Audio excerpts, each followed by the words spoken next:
This biatch right here is self-employed because I hate people. I hate people. I don't want to deal with people. And we're gonna go thrifting. Let's go. Recycling. First in line. Oh, you're wearing my birthday present. First time. Yay. It's actually warmer.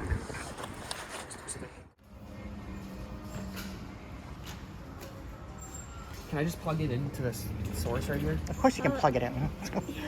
Yeah, we have a plug over there. There's a plug right there. Can I just use this one quickly? It's better.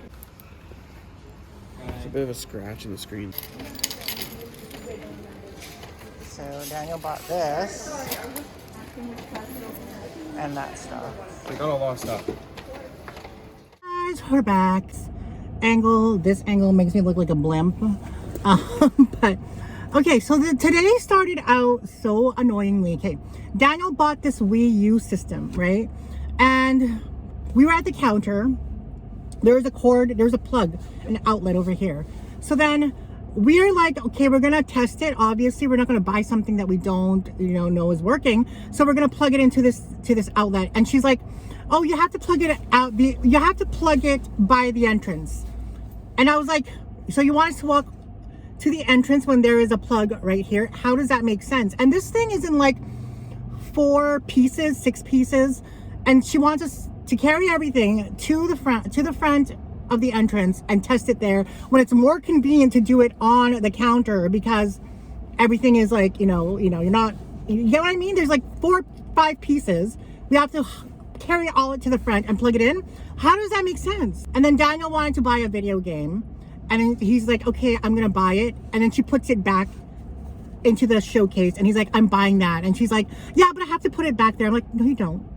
Like, are you new here? Like, she obviously was new there. And then when she got all the pieces of the video game system together, she starts going further to the electrical outlet area. And I'm like, why are we walking so far when literally there is a outlet by the counter? And I'm like, this doesn't make sense. And there is an outlet literally 12 inches away from us. And she's like, well, you have to do that. And I'm like, okay, that doesn't make sense. And then she rolled her eyes at me. I was like, okay. But then after that, we're like, okay, so we want to test it. She takes the item, she walks us further away, like halfway through the store, to test it over there. And I'm like, I thought you said you wanted to test it at the front, and now you're making us walk further. And she's like, ugh. First she rolls her eyes at me, then she huffs at me. I was like, what the F? Okay, what's your name? I am complaining. I know that she's new there because I've never seen her before. So I talked to the manager. I was like, look, this person is being rude, number one. She's huffing at me. She's rolling her eyes at me because I'm like, I come here every day. I know what the rules are. And she's like, oh, sorry, she's new. I'll talk to her. The manager was super friendly. I see her there all the time. It's just, if you don't want to deal in proper customer service, or if you don't know the proper etiquette in terms of working in the customer service field, then maybe you shouldn't be in the customer service field. Just a thought. If you have a bad attitude and you get triggered easy, you get angry easy, maybe it's not best to be dealing with people. That's why this biatch right here is self-employed, because I hate people. I don't want to deal with people. I just need my husband, a friend, maybe a few acquaintances, and I'm good. I am a happy biatch, okay? Anyway, that happened there. And then, what else? Oh, can you believe my best friend, my ride or die, totally forgot my birthday? And I was like, okay, that's fine, whatever, people get busy. And she was like very apologetic. But the thing is too, like, it didn't really bother me that much, because I know that she's a mother. She has a full-time job. She takes care of other businesses, and she is super, super busy. It's hard to get to hang out with her. But so I kind of understood why. And she's like, I thought your birthday was May 5th. And when I think about it, I didn't even know what her birthday was too. And we've been friends for over 20 years. So it's not like I remember people's birthday either. So I wasn't really mad about it. But I'm part of this Facebook chat group with a bunch of acquaintances that I've known through the years. And none of them wished me a happy birthday too. And I went into the group 2 days later. I was like, look, biatches, none of you people wished me a happy birthday. I am hurt. I am heartbroken. Ivania too didn't wish me a happy birthday till after. Heartbroken. Anyway. Oh, and then Amandeep sent me like an e-transfer for my gift, so that was super nice of Amandeep. Thank you, Amandeep. But yeah, okay, well, I got off topic. And then what else happened? Oh, okay, another thing that happened was Daniel and I were at the Value Village, and a worker comes out to the back holding this much of clothing, that much of clothing. They walk around, they go to the till, and they're paying for the clothing. And we're just looking, and we're just observing. We're like, I'm eating my popcorn. I'm like, what's going on here? We thought maybe that they were pricing the clothes. I don't know. But they were buying the clothes. It didn't come from the racks. It came from the back. We saw the tags. The tags were orange tags. And the color of the week for the tags this week at Valley Village is orange. So those are things that didn't even have a chance to hit the floor, which means in my mind, in my assumption, allegedly, that the workers have first dibs on things that don't even see the floor. And then when I was observing even more, did they price it lower for themselves? Like, there's just all these ethical questions going on in your head that, and it's just so not fair. And also, I feel like Value Village is out to get me because, number one, they don't send me any coupons anymore in the mail. Those 30% off coupons, those 20% off coupons, any kind of coupons, I do not get it in my email anymore. Number two, they've stopped sending me a birthday coupon for 2 years in a row. Last year I didn't get one. This year I didn't get one. And it is my opinion and my assumption that they're not sending me those things because they know who I am, and I call they asses out all the time. Like, to be honest. And it's like, but sorry, I'm not going to be fake. I'm still going to call them out when they're acting a fool. They can go fornicate themselves. That's what they can do. Love Value Village, but don't love Value Village. They're just frustrating. Anyway, back to the story. It's just frustrating to think that. And the other things where I've seen workers like do some shady stuff. That's why there's less things at the thrift stores, guys. It's not only the competition and the trendiness of thrifting, but it is also the workers. Like, people who are working there are well informed. They are doing, like, they're all in cahoots. All they need is a manager that is willing to look the other way and not be super strict, and boom, you got yourself like free reign of anything that you want before it gets out on the floor. There are a few Value Villages that I know that are super strict, guys. Super strict. There is one location in my city where I know that one of the workers got fired because that worker was selling something. What was it? I think they either bought something or sold something to another worker before the 3 days were allotted. Because the rule at Value Village is they can't buy anything on the floor for 3 days. Okay, so it has to be out on the floor for 3 days before they can buy it. And that happened. That worker sold I can't remember what it was. Either they bought it or they sold it to another worker before the 3 days was up, and they got fired over that. And also I can't remember verbatim exactly, but I think maybe they were like hiding stuff or doing like some mild shady things. Nothing like too extreme from my recollection, but like, it's just, thrift stores are just shady now. Like, they know what we do. They know the amount of money that we make. They know what things sell for, and they want in on it. Not only are the company greedy, overpricing things and marking things up, but now you have to worry about the workers. The workers who are there, they're going to get first dibs on everything. It's just ridiculous. It's just mind-blowing. It's just another hurdle in the thrift world. But one day, guys, I'm not going to rely on Value Village and thrifting anymore, and I'm just going to do it for fun because we are making bank somewhere else. Preferably social media, maybe a sugar daddy, maybe we won the lotto. But one day, we're not going to be codependent. We are not going to be attached. Not going to be narcissistically connected to Value Village. Value Village is a narcissistic boyfriend. That's what Value Village is.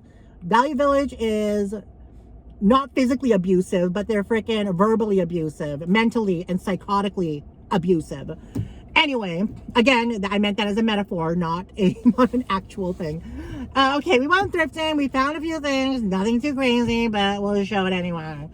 I thought this was interesting Condati handmade.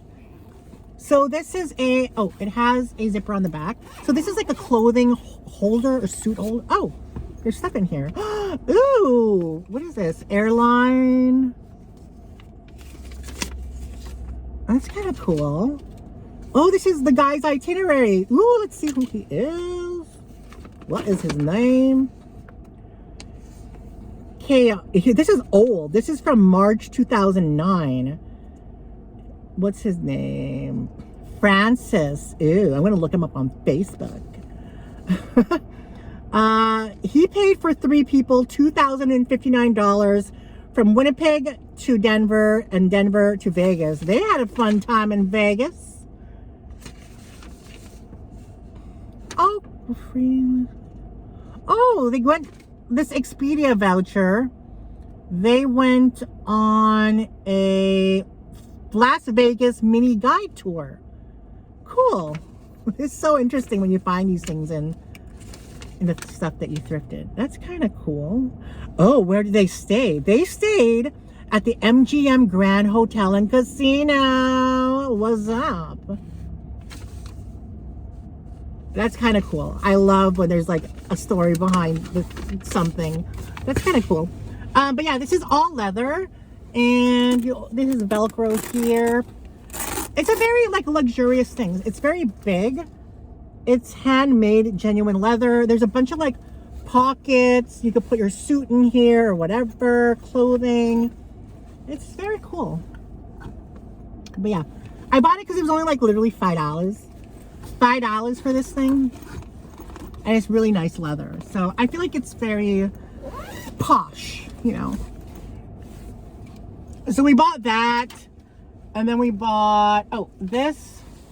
Okay, what's funny is, there's a thrifter in my city, and he's been like trying, ever since I showed people that this is a moneymaker for me, now the other thrifters are like copying me and they're buying it up. And I'm you know, I post a lot on my Instagram what I paid for things and what things sold for. And all of a sudden now, like I've been posting these lately, what I've sold them for.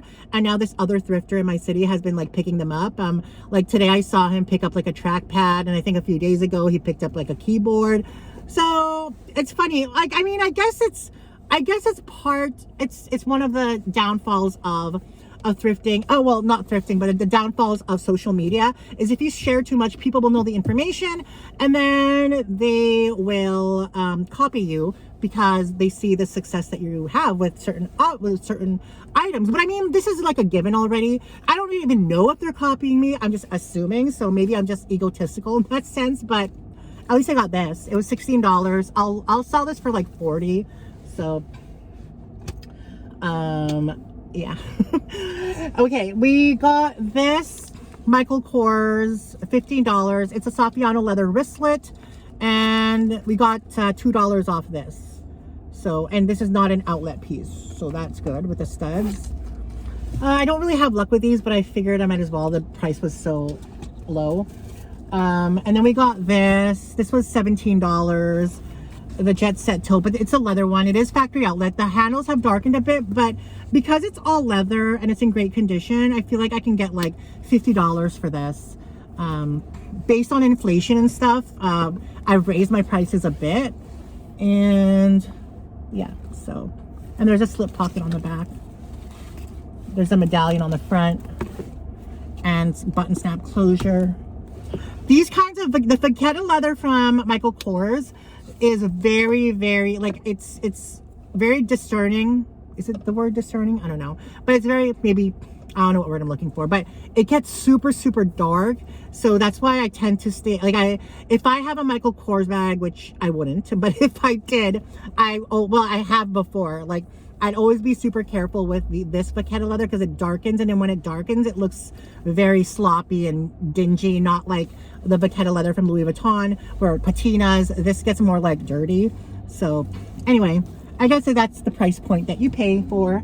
And the last thing I got, which was decent, I bought it because it was a good style and it wasn't factory outlet. I did overpay for it, I feel like. So this was $46, and then we ended up using a 20% off coupon, so it ended up being $41. This one I'm going to sell for maybe 60 to 70, so we're not even going to make a huge profit on it.